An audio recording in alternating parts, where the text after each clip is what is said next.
Hello, this is Nofal Anazi. I'm an interventional cardiologist at King Saud University, Riyadh, from Saudi Arabia.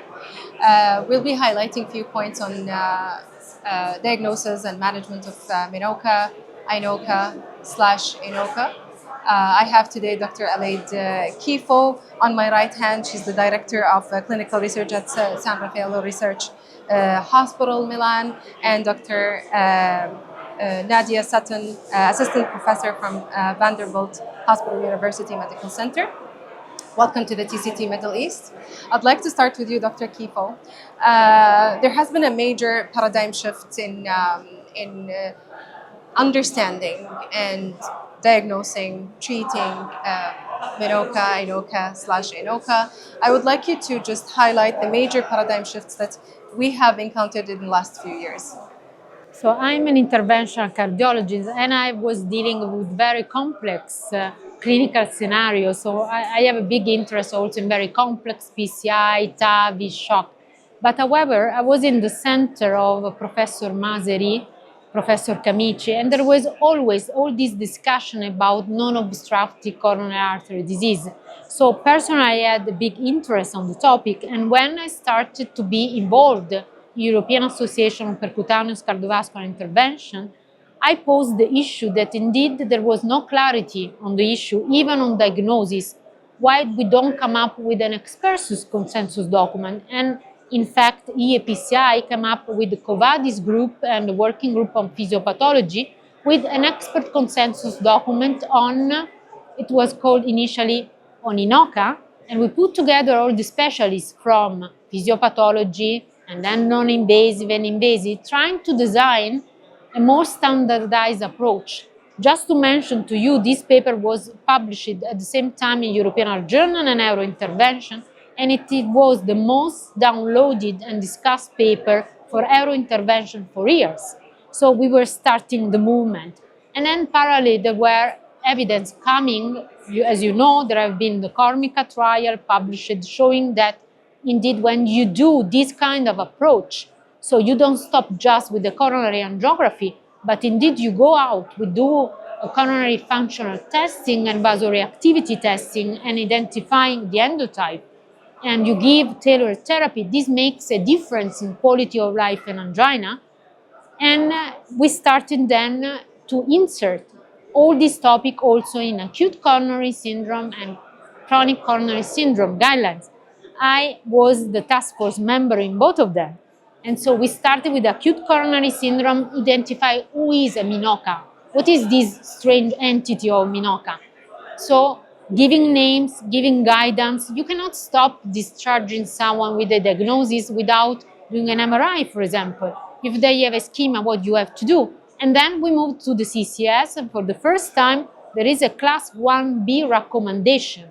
So if you have a patient who has chest pain or equivalent, risk factor, she or he, because it's not only woman, it can be also a man disease, continue to have angina, and as an evidence of non-obstructive, you should not stop there. You must give a diagnosis, and diagnosis is with invasive coronary functional testing. And according to INOCA endotype that you can have only doing that test, you will have a diagnosis and a treatment. And by the way, you can also say to some patients that your chest pain is not cardiac.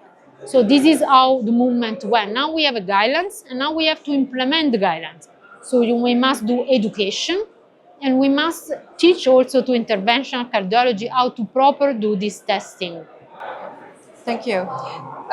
Dr. Sutton, so Dr. Kifo did touch on the importance of adding coronary function test. But can you please shed the light on the yield of adding this test, and how much can it actually improve our diagnostic,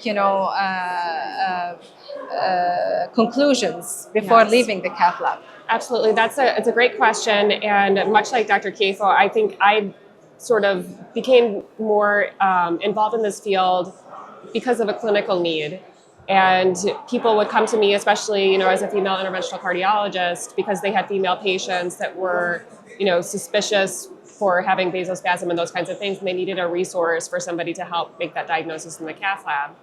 So what, from studies like Carmichael and some other observational studies, for example, through Yale School of Medicine in the United States, the observation is that about 80% or more of the patients who come to the cath lab and actually undergo coronary functional testing will end up having a coronary functional disorder. And according to at least Carmichael, about 50% of the patients they observed had microvascular dysfunction, and then another 15 to 20% had vasospasm, and then another 15 to 20% had sort of an overlapping syndrome between vasospasm and microvascular dysfunction. And I think that, as we have both observed, we were kind of having a conversation about this, beforehand. We do think that it probably varies depending on the patient population. So I know in my practice at Vanderbilt, I've actually seen more vasospasm than I have microvascular dysfunction. And it could be because of the patients that are being referred. But ultimately, I think that we all have maybe slightly differing observations. But still, I would say that my yield is about 80% of those patients. Whereas otherwise, those patients would have come to the cath lab and either have been potentially treated presumptively, but maybe not had their therapy be honed to what the actual underlying diagnosis is, or they were told it's not your heart at all, which happens probably more often than what we would like. And then they actually have been misdiagnosed because, we don't like to, admit that, but the reality is, some patients were misdiagnosed and being told that it's not coming from your heart when in fact they were actually, having vasospasm. And in fact, if that happens, then they might actually be taken off of some of the medications that might have otherwise helped them. So it is very important to make a diagnosis. Great.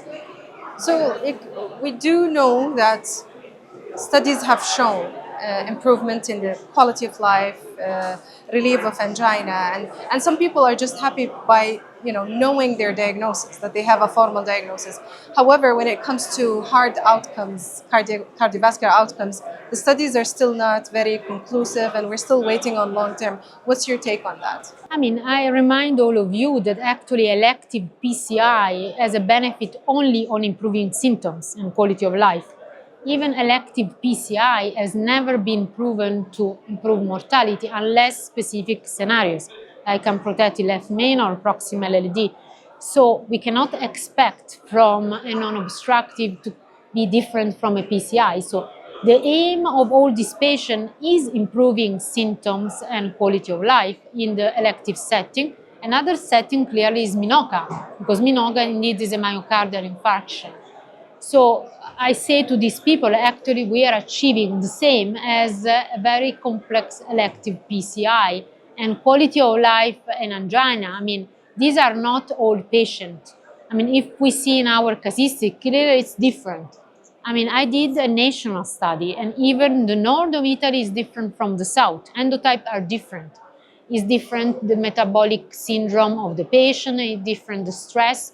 There is also some for example, pollution is acting most probably for vasospasm. So there are regional differences, and according to that regional difference, there are regional endotypes.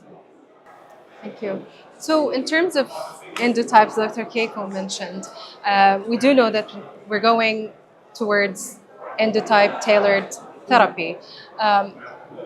What can you tell us about, what is coming up and what is waiting for us in the new horizons? Yeah. Well, I think that, first of all, I think that as we've started to learn more about this condition, I think we've expanded a bit what our endotype categories are. So, previously we were focused maybe more on microvascular dysfunction and epicardial vasospasm, but now I think we're recognizing even more nuanced categories such as endothelial dysfunction or microvascular spasm, and there's probably a lot of overlap there between some of these different disorders. And so we had really worked hard on a publication that was published in JACC in late 2023, and we actually have it categorized by the different endotypes and what we think based off of the evidence that we have, what are the best sort of first-line therapies. Oftentimes we do underutilize or under-recommend potentially, real significant lifestyle modifications. So weight loss, diet, exercise, those are actually really important to improve the endothelial function. And then from there, looking at things like statins and ACE inhibitors, and then depending on the specific endotype, A lot of it is some things that we already know, but when you know what the underlying diagnosis is, it gives you a better treatment pathway. So we know if a patient has vasospasm, maybe beta blockers might worsen their symptoms and sometimes, so we can remove the beta blocker if they were being treated presumptively for microvascular dysfunction. But as for therapies in the pipeline, I do think that we definitely are making progress, but we do need more therapies for our patients. Things that are being investigated currently include things like the coronary sinus reducer. Even in the United States, we're working on Coursera too. But ultimately, I do think we do need more pharmacological options for our patients, and also to really make sure that we're doing the best we can with improving their overall cardiovascular risk factors, especially in the case of patients who have underlying metabolic disorders like diabetes and hypertension and those kinds of things. Awesome. Thank you very much.